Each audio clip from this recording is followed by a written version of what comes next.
Principal moule de formation militaire au Cameroun, l'école militaire interarmée.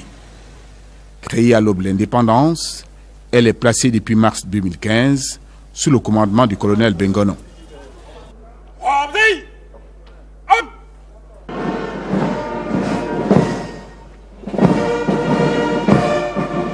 L'EMIA, c'est une académie militaire qui forme tant les personnels qui sortent du civil que ceux issus des rangs qui ont accédé au statut d'officier.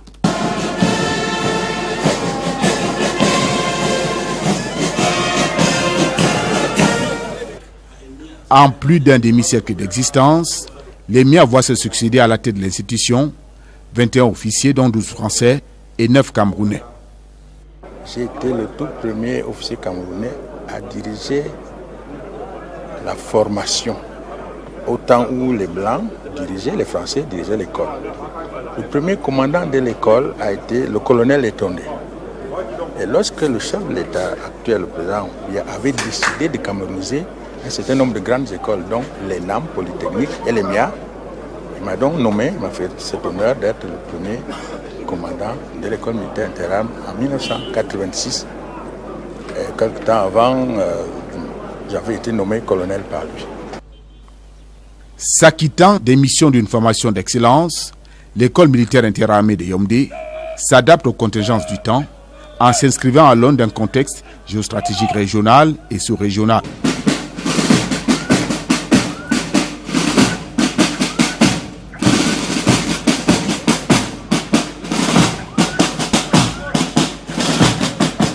La formation rentre tout simplement dans le cadre de la réforme de 2001. Il fait partie, n'est-ce pas, de l'un des piliers les plus importants de cette réforme. Vous savez, il y en a 3. Il y a eu d'abord le rajeunissement des hommes, suivi de cette professionnalisation, en fait, qui enjambe ce qu'on a appelé l'équipement des forces.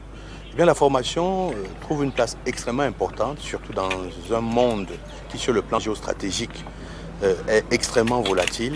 Il va falloir, n'est-ce pas, donner des instruments aux combattants qui leur permettent de s'adapter et de pouvoir réaliser les missions qui leur sont assignées. Et l'école militaire interarmée s'inscrit dans ce prolongement de la réforme.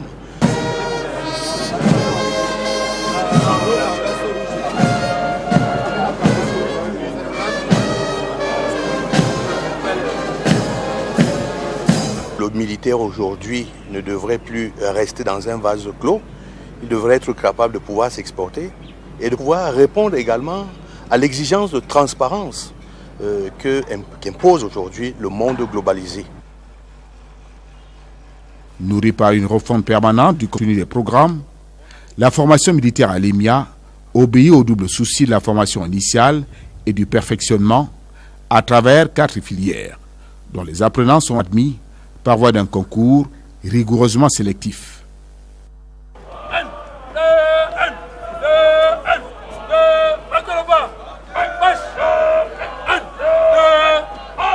Nous avons 4 troncs. Nous formons Bac plus 1, ça c'est le tronc A. Bac plus B2, c'est-à-dire les militaires, anciens militaires qui ont une licence ou un bac, ça c'est le tronc B. Nous avons le tronc C, qui forme tout ce qui a comme diplômé de l'enseignement supérieur, c'est-à-dire Bac plus 3 au minimum. Et nous avons le tronc D, qui forme les médecins, tout ce qui est médecin ou alors doctorat. La durée de la formation ici, c'est 3 ans. Sauf pour les médecins qui passent une année continue, parce qu'ils peuvent aussi la faire en discontinu par rapport aux exigences de leur formation au CUS. Alors, ils peuvent faire 3 mois et revenir faire 2 mois, mais il faut qu'à la fin, ils aient fait 12 mois d'études à l'EMIA. Et à l'issue de ces 12 mois, nous leur délivrons une attestation qui leur permet de sortir en école nantie d'un diplôme de l'EMIA. La République, jurons de l'aimer et de le servir avec honneur et fidélité jusqu'au sacrifice suprême. La première des 3 années de formation des officiers se déroule à Koutaba, au bataillon des troupes aéroportées. Une année probatoire, mettant l'accent sur les aptitudes physiques, l'initiation à l'enseignement militaire, le stage parachutiste, la formation en conduite automobile, etc. Un passage dont les élèves officiers gardent des souvenirs indélébiles. Voilà, voilà, les voilà, épuisés par les corvées. Ces 3 ans de formation étaient un challenge très exaltant parce que la formation militaire a ceci de particulier qu'elle peut paraître rude, mais c'est pour eux, comme notre commandant de l'école dit souvent, c'est pour avoir des officiers bien formés sur le terrain. Le souvenir le plus marquant, je dirais, c'est le saut para. C'est le saut para qui est mon souvenir le plus marquant. En année probatoire, comme en première et deuxième année, les enseignements reçus permettent, au-delà de la formation en infanterie commando, au stage d'aguerrissement commando, d'inculquer les notions d'ordre et de discipline. Le A attaque, le B riposte. Attaquez!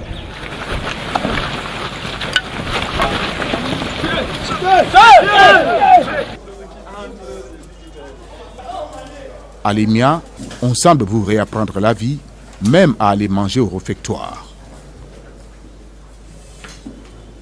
Dès qu'ils arrivent à l'EMIA, la première chose que nous mettons en œuvre, c'est leur inculquer l'ordre et la discipline. Comment?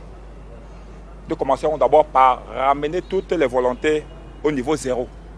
Parce que si vous allez à Koutaba, vous allez voir, il y a des activités qu'on doit faire mener. Pour vous, ça va paraître être de la brimade. Non, ce n'est pas de la brimade.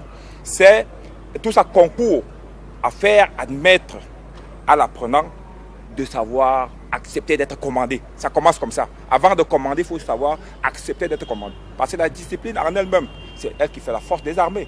Une armée indisciplinée est vouée à l'échec. Et vous avez vu comment se comportent nos troupes. Comment sont menées nos troupes au combat. Parce que ici, nous formons les formateurs, nous formons les cadres de l'armée. Et cadre bien formé, c'est une troupe bien formée.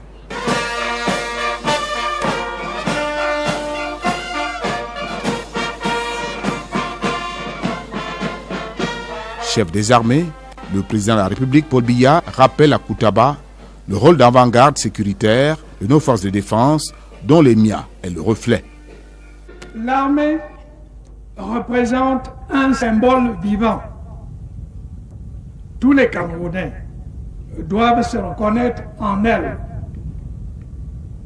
Elle symbolise l'unité nationale et l'intégration. Ignorant les différences ethniques, sociales ou culturelles. Tribalisme, népotisme ou sectarisme sont à bannir de l'image de notre armée. Vous êtes des Camerounais avant tout. Et l'armée peut s'enorgueillir de compter autant d'hommes engagés, prêts à se battre pour leur patrie. L'évolution de notre pays et du monde en général implique une adaptation de l'armée camerounaise aux réalités nouvelles.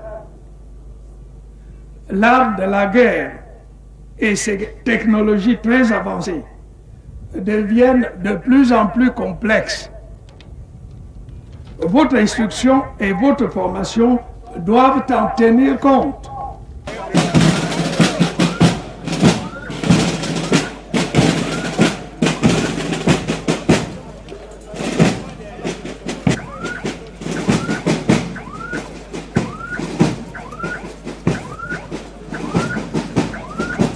À l'observation, les défis sécuritaires évoluent au gré des mutations des menaces qui hypothèquent la stabilité de nos pays. Le Cameroun n'en est pas épargné. La montée en puissance de l'insécurité transfrontalière, du terrorisme et la guerre asymétrique commandent des réajustements dans le dispositif de formation à l'EMIA. À l'époque, nous avions des normes dans lesquelles nous formions nos militaires. Mais maintenant que nous sommes, vous voyez un peu à l'extrême nord, à l'est, ce que nous vivons, nous avons une nouvelle façon de faire la guerre. Et nous, au niveau, nous qui sommes le creuset de la formation de l'officier, nous devons réadapter notre formation à toutes ces menaces. Vous allez voir que désormais, nous mettons l'accent sur la connaissance des engins explosifs improvisés. Voilà, sur la guerre asymétrique. Voilà. Et maintenant, l'officier d'aujourd'hui n'est plus tellement l'officier arme au poing qui va en guerre. L'officier aujourd'hui apprend à connaître l'environnement dans lequel il va servir. C'est pour ça que nous nous sommes arrangés à nous accrocher sur le CREPS. Le CREPS qui est de l'université de Yaoundé 2 SOA. Et on s'est arrimé au système LMD. C'est-à-dire que l'officier qui sort désormais de l'EMIA, Bac+1 sort avec une licence en géostratégie et en géopolitique. De manière à ce qu'une fois sur le terrain, qu'il sache au moins s'il est dans l'environnement de l'Afrique centrale, qu'est-ce qu'il y a autour de lui. Il n'y a pas plus mauvais soldat qu'un soldat qui ne sait même pas où il sert.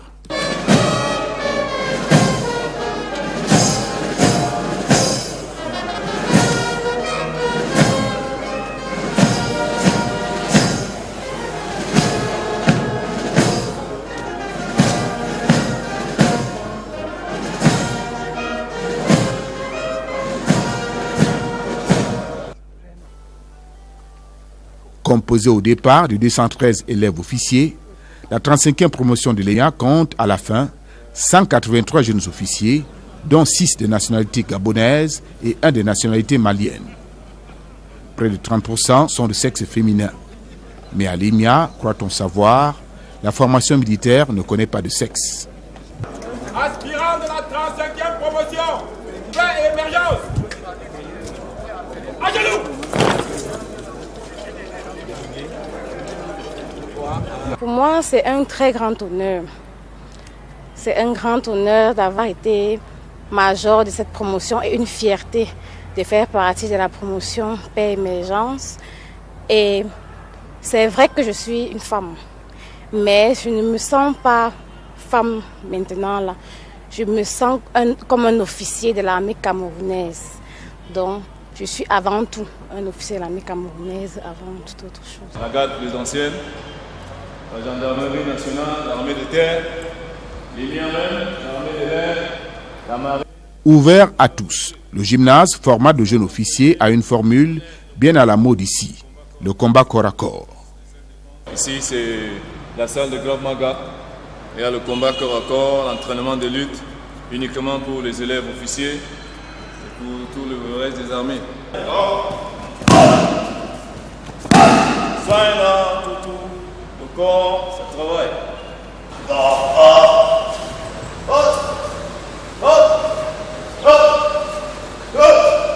Là, on est prêt de récupérer les otages.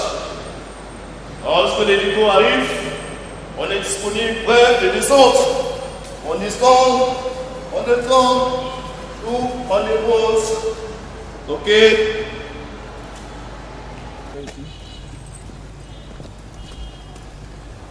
Dans cette formation intégrale, la piscine de l'école a un apport bénéfique.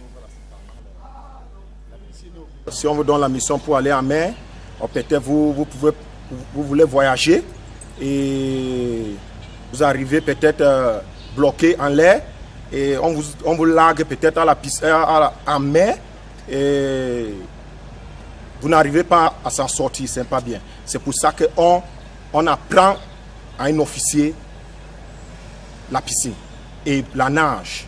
Et parce que quand vous arrivez peut-être à Bakassi, vous n'arrivez pas à s'en sortir en mer, ce n'est pas bien. Et c'est pour ça que cette piscine est faite pour nos élèves officiers.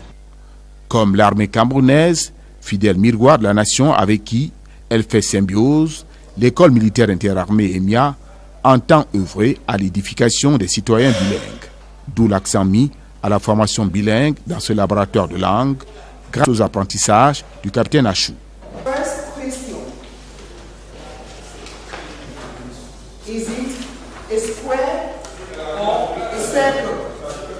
Le laboratoire de langue est pour toute l'armée, donc y compris les non-officiers comme les officiers. Tout le monde peut apprendre ici. Mais prioritaire pour les élèves officiers, parce qu'on les forme pour être les cadres pour demain et pour nous servir surtout, parce que demain ils peuvent travailler dans les missions onusiennes où la langue anglaise est la priorité.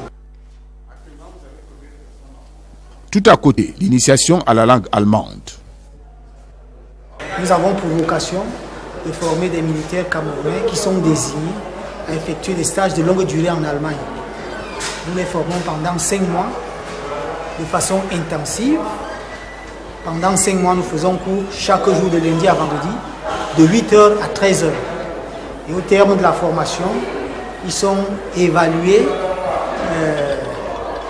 sous la supervision de la hiérarchie pédagogique qui est basée à Hurt. Une infirmerie ouverte aux élèves officiers d'active s'attelle à leur garantir une bonne santé tout au long de la formation. L'infirmerie, ici on est spécialisé dans la prise en charge des élèves officiers de l'école et aussi parfois le personnel de l'EMIA.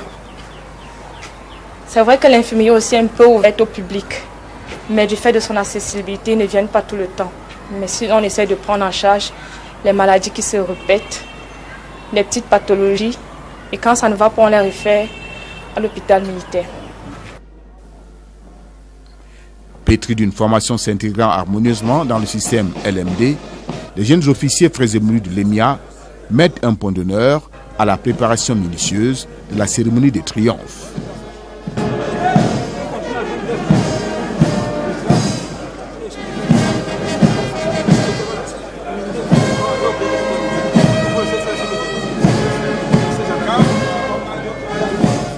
Les élèves officiers disent au-dessus de l'officier, il n'y a rien. Parce que, vous voyez, l'EMIA, c'est la seule école qui déplace tout un chef de l'État. Le chef de l'État ne sort du palais présidentiel que pour le triomphe d'une seule école, l'EMIA. C'est un symbole qui a toute sa valeur. Et c'est pour ça que nous leur disons, nous leur répétons, vous n'avez pas le droit de trahir cette confiance que le chef de l'État place en vous. Une fois sur le terrain, vous servez la nation. Et vous savez que servir la nation, c'est servir les hommes, servir les biens, protéger les hommes et protéger les institutions de la République. C'est un serment que vous faites à la sortie de l'école. Et vous en avez fait la promesse au chef de l'État le jour de votre triomphe. C'est pour ça que le fait que le chef de l'État se déplace est pour nous un très grand honneur. Vraiment, il n'y a pas de mots pour l'exprimer.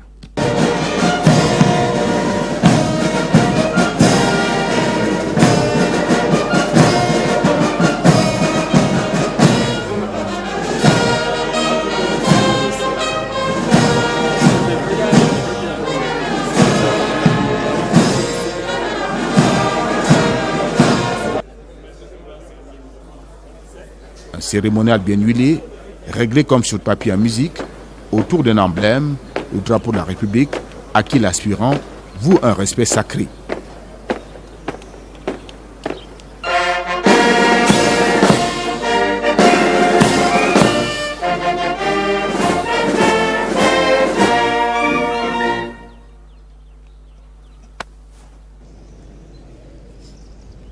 Parmi les 183 officiers qui triomphent, la jeune aspirante Sandrine Etoa a su briser le tabou de l'infériorité féminine. Elle s'illustre comme la brillante major de la 35e promotion Paix et Émergence. Le triomphe pour moi représente un aboutissement. Dans la fin d'une formation qu'on a eu à faire durant 3 années à l'EMIA. L'aspirant se met à genoux pour que s'élève l'officier. Fermez la bombe!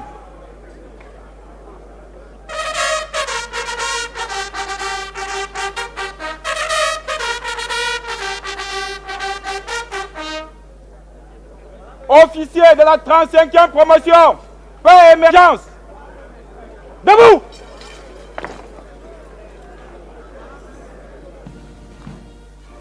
La présence du président de la République, Paul Biya, est pour ces jeunes officiers une invite au surpassement de soi pour servir avec honneur et fidélité. Un moment unique de communion avec le chef des armées.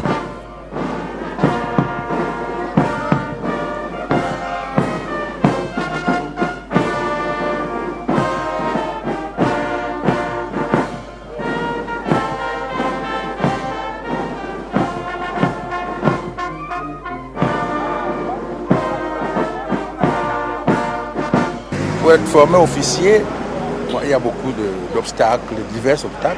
Et quand on devient officier, Dieu merci, et nous soulignons ça tous les jours.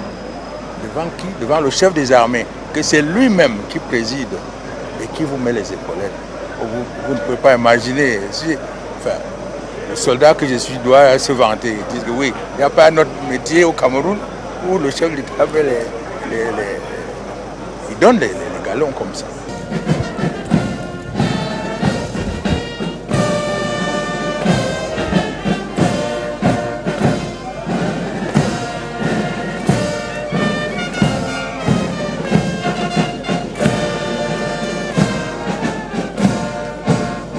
Le galon, ça crée de l'émulation. Chaque galon est fait pour créer de l'émulation au sein de la troupe. C'est une récompense. C'est un mérite, c'est une sanction positive. Donc, quand les étudiants arrivent à l'EMIA, première année, ils n'ont rien sur les épaules. Tel que je vous le disais, on les considère comme assis sur un siège éjectable. Pour nous, ils ne représentent encore rien. Et on le leur inculque. Savoir qu'il faut accepter de se faire commander. On n'est rien quand on entre à l'EMIA et on s'élève par rapport au travail qu'on fournit. Donc, une fois qu'on est à Koutaba, en année 0, en année probatoire, ils n'ont rien à l'épaule. Après avoir passé 5 à 6 mois de formation, on leur donne des passants bleus qu'ils arboreront toute l'année, toute la première année, donc l'année 0. Une fois qu'ils viennent ici à l'école, il y a une cérémonie de remise de sabre. Le sabre représentant ici chez nous l'ordre, le commandement et le pouvoir. Dès qu'on leur remet le sabre, on leur donne les alphas blancs, tels que vous les voyez. Mais dans les rangs, vous verrez quand même qu'il y a des alphas jaunes. Ce sont d'anciens militaires. Eux, ils étaient d'abord sous-officiers. Et ensuite, ils ont postulé pour le MIA. Ils ont eu leur concours de MIA. Ils gardent déjà leur premier statut. Donc, quand on attribue dans les alphas, on leur donne à eux les alphas jaunes et aux autres les alphas blancs. Et après ces alphas blancs, on va leur donner à tous les alphas jaunes. Et les 6 derniers mois seulement, ils vont arborer le grade d'aspirant, c'est-à-dire sous-lieutenant avec 2 barres transversales.